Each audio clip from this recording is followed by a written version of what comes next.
Canada has revoked its emergency measures, having used them to crush dissent, but certain financial restrictions will be in place permanently. Hello there, you 5 million awakening wonders. I know it can be hard to be in this world sometimes. I feel your suffering. We are in this together. We will continue to improve together in spite of evident creeping tyranny across the globe. New convoys are springing up to protest while emergency measures are being slipped into law. And today we want to talk about what's happening in Canada post-Convoy. Because while Trudeau has been pressured into revoking the emergency measures first proposed, there are slippery little financial movements happening that bring us closer to a kind of technocratic tyranny. We're going to be investigating that in today's video. I want you to know that if you're in the UK, you can come and see me live in March, coming up soon. I'm going to be in Carlisle, Scarborough, Sheffield, Newcastle's coming up soon, Hull. I was in Manchester last week. That's why my voice sounds a bit funny. If you listen, you can hear I sound a little bit cooler, actually. It's an improvement. So if you want to come and see me, there's a link in the description. Come and get your tickets to see me live. You'll have a fantastic time, I promise you. Now let's get into it. Canada's 3-week-old freedom convoy is nearly over. Every trucker blockade in Canada has been cleared. The mostly peaceful protests against the Liberal government's vaccine mandate for truckers are being broken up by law enforcement. Under Mr. Trudeau's decree, police had the authority to push back crowds on foot or with horses, use pepper spray, enter trucks and other vehicles by whatever means necessary and make arrests en masse. That's what they did. So it's just worth checking in there. Push back crowds, use pepper spray, enter trucks and other vehicles, make arrests en masse. Hold that image. In December 2020, Mr. Trudeau chided India for its police response to farmers' blockades of Delhi. Let me remind you, he said, Canada will always be there to defend the right of peaceful protests. Oh, okay then. Whether or not there are extremist elements to a protest, or indeed any large group of human beings, you can see why it's favourable to amplify that narrative if you want to oppose and shut down any form of dissent. And that's exactly what's happened here. Now let's get into the more scary aspect of this story. Even though the emergency measures have been revoked because they've done their job, that's like revoking punching you in the face because you're unconscious now. I can revoke punching you in the face. Hello? It's been revoked. But certain financial restrictions are set to remain for a lot longer. And there's an eerie precedent that involves WikiLeaks, Assange and all that stuff that you're going to love hearing about. Canadian Prime Minister Justin Trudeau has revoked the emergency powers he invoked over just a week ago, saying, "We're ready to confirm that the situation is no longer an emergency." Have you noticed how often we're talking on our videos about the use of language? This is terror now. This is misinformation. This is an emergency. Language is being heavily weaponized by the state. Canada's Deputy Prime Minister, Chrystia Freeland, wants to make permanent the invasive financial surveillance system introduced as part of the Emergencies Act to crush the civil liberties protest. If your name is Chrystia Freeland, don't make your primary function in life to surveil people's private financial affairs. Freeland had announced the initial powers earlier this week to freeze the bank accounts of those who support the protests. This order covers both personal and corporate accounts. What I find offensive about that is it's happening under the auspices of liberal democracy. Okay, we're just going to be freezing your bank account. We're just going to be asking you never to leave the house again. We're just going to be pepper spraying you in the eyes. How about this? Hey guys, we're thinking it would really help us with these illegal occupations if we had certain measures like to be able to freeze bank accounts. So we're putting it to the vote. Would you like that? Because it's your country, you pay us. Right? They're not doing that, are they? They're just putting those measures in place. That isn't Chrystia Freeland. That's dark crystally tyranny land. In terms of the financial instruments which our government is using right now. If I nod at you like this, perhaps you won't notice what we're proposing belongs to the last century in terms of centralized tyranny. To act against these illegal blockades and illegal occupation, we reviewed very, very carefully the tools at the disposal of the federal government. Ah, good old tools. A tool and a weapon, it depends what you do with it, innit? This is a tool. What are you going to do with it? And we used all the tools that we had. What are these tools? Why are you saying these things are tools? Just some tools. What are these tools? Tools are You go do as you're fucking told for the rest of your life, or else we're nicking your money. I don't remember agreeing to that. Yeah, we're the government. Remember when they're campaigning and it's like Trudeau, hey, I got nice hair, everyone's included, which, by the way, I totally agree with. Include everybody, include everyone. Yeah. Hey, guess what? If you fuck with us, we're going to use the old tools. Oh, what tools?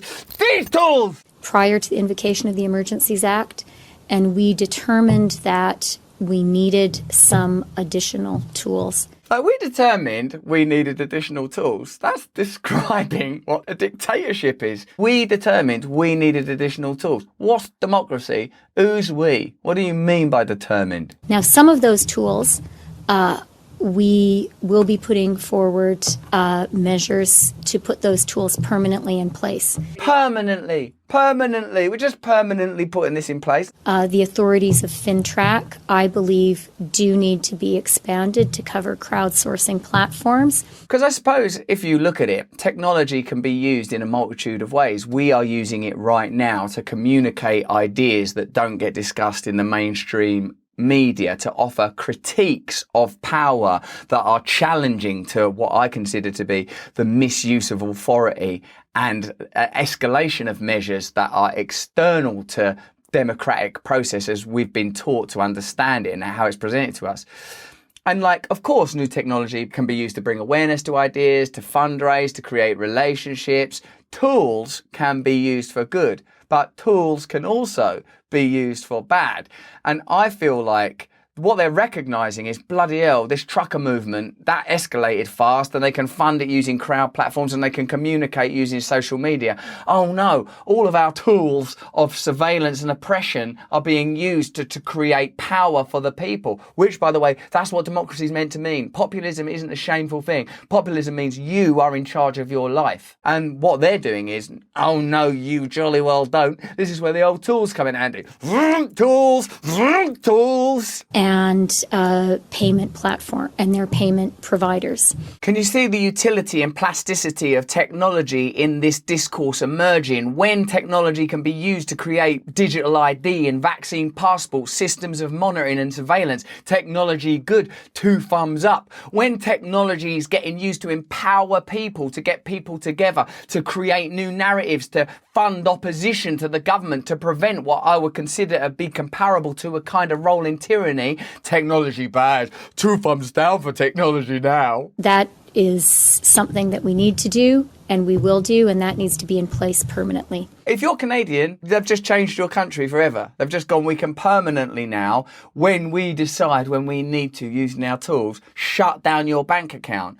So all they have to do, you've seen now what the method is with the trucker protest. This trucker protest, it ain't good. What do we need to do? Oh, we've got these measures permanent forever. We're going to shut down the bank account of whoever we want. So all they have to do in the future is label anyone they want as being a threat to the ideals that they're setting out. And then the measures are there, ready and waiting. They've just armed themselves. Some of these other tools, like the sharing of information between law enforcement and financial services, and the requirement of financial services to be reviewing their accounts proactively. Now we know what the new wave of tyranny looks like. It looks like people with nice haircuts and sort of gently sort of bobbing forward in a chair. Okay, so we're just going to be freezing your bank accounts permanently. There's nothing to worry about. And Justin Trudeau condemning protests in India. We'll always be supportive of protest in our country.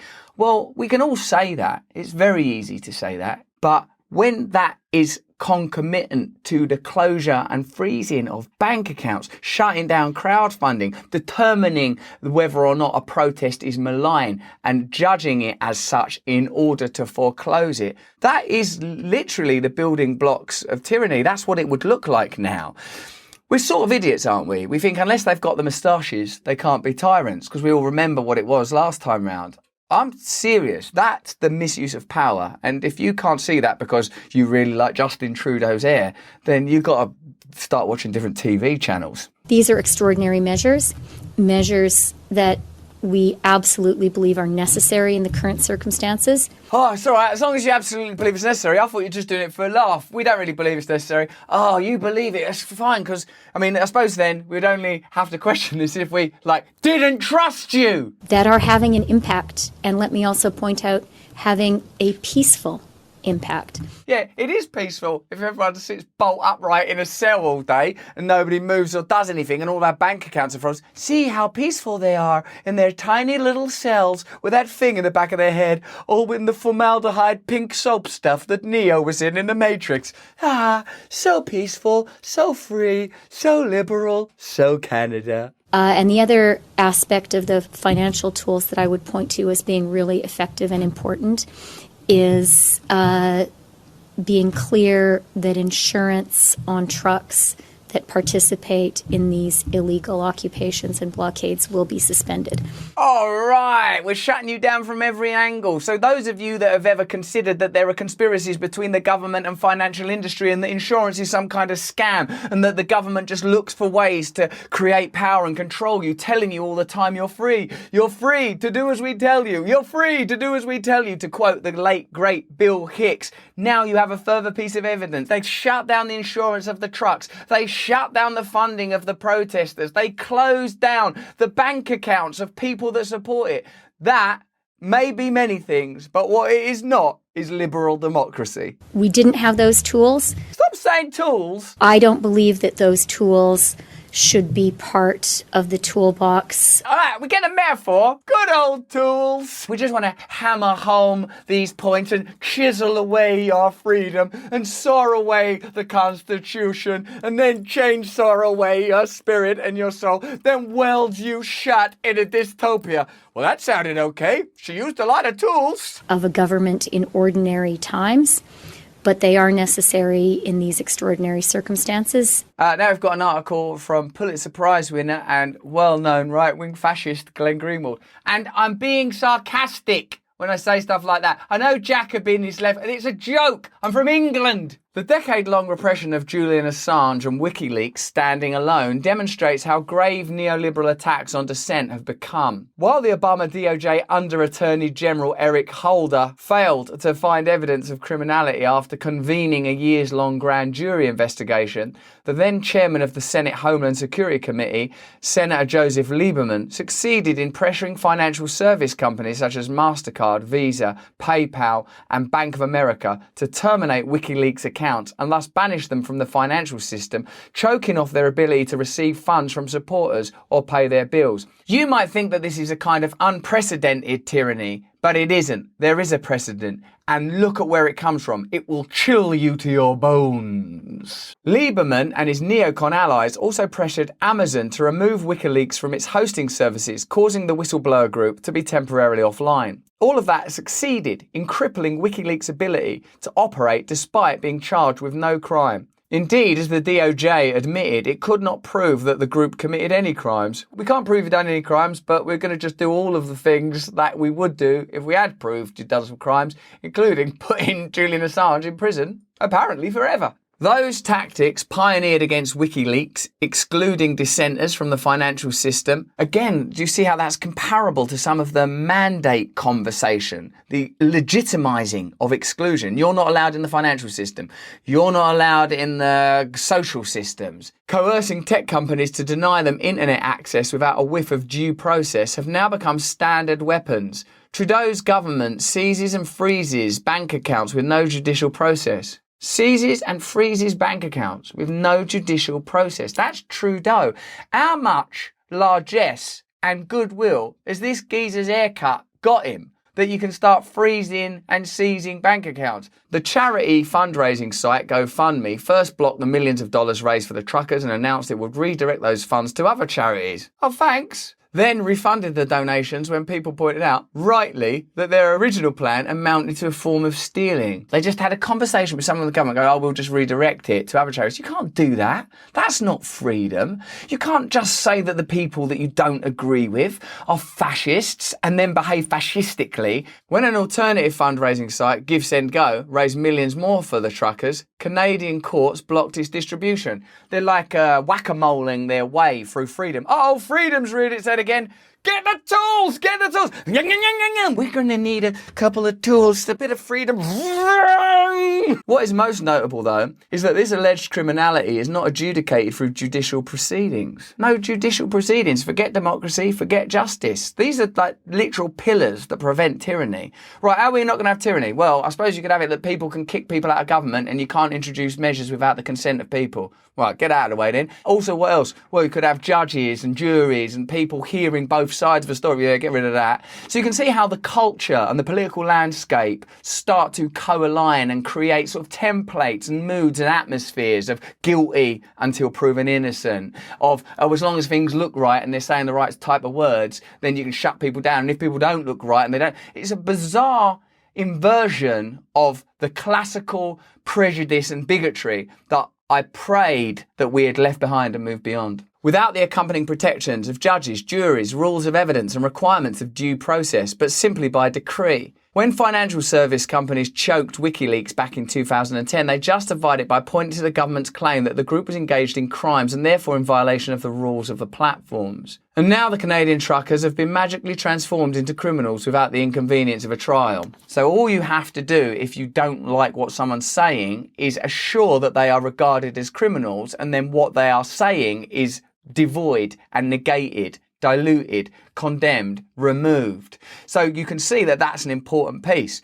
Oh no, there would have to be a trial to prove that they were criminals. Or we could just say they're criminals, shut it all down, move on with the compliance of a media that just bombards you and amplifies that message. Oh yeah, that would also work, and it's quicker. Last June, PayPal announced a new partnership with the Anti-Defamation League, ADL, whereby the liberal activist group would identify individuals and groups whose ideology is, in the eyes of the ADL, extremist. This would enable not only PayPal, but financial services companies around the world to then terminate their accounts and exclude them from the financial system. Because of their gigantic network effects and economies of scale, there is no viable alternative when the whole industry works together to deny you access. Kicking people off social media deprives them of the right to speak in our increasingly online world. Locking them out of the financial economy is worse. It deprives them of the right to make a living. We have seen how cancel culture can obliterate one's ability to earn an income, but now the cancelled may find themselves without a way to pay for goods and services. Previously cancelled employees who would never again have the opportunity to work for a Fortune 500 company at least have the option to go into business for themselves.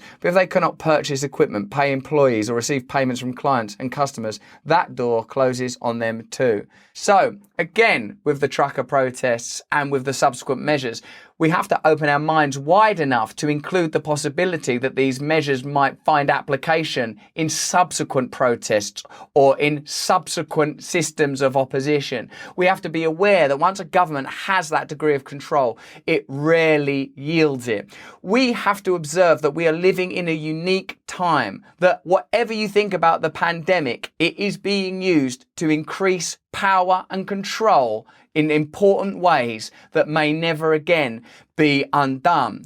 This is an important time for you and for me to stay wide awake and watch. And what we're going to need to do is come together, overlook superficial, cultural, political, religious, ideological differences in order to stand firm, strong, and demand that ordinary people have access to the means of power. This means we have the right and indeed the necessity to disagree with each other.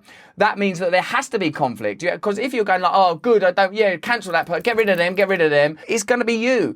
But here comes the chopper. The blade comes ever closer. Be very, very careful about who you allow yourself to disagree with. Be very careful about which judgments and condemnation you fall into line with, because I think these systems are coalescing and working in unison to create an ever-encroaching technocratic dictatorship that, as the conspiracy theorists always told us, will become a centralized global government. So therefore, I suppose we should be considering all the time localized power, new forms of confederacy, the demand for democracy, the refusal to accept some of these measures that are being brought in. But that's just what I think. What are you thinking? Let me know in the comments below. Give me a thumbs up, subscribe to my channel, pass this stuff around. You need to be involved in this conversation with us. It's a very, very important time, in my opinion. If you enjoyed this video, have a look at this one or this one. Come and see me live on tour. There's a link in the description. Sign up to my mailing list if you want to. But most of all, by God, stay free.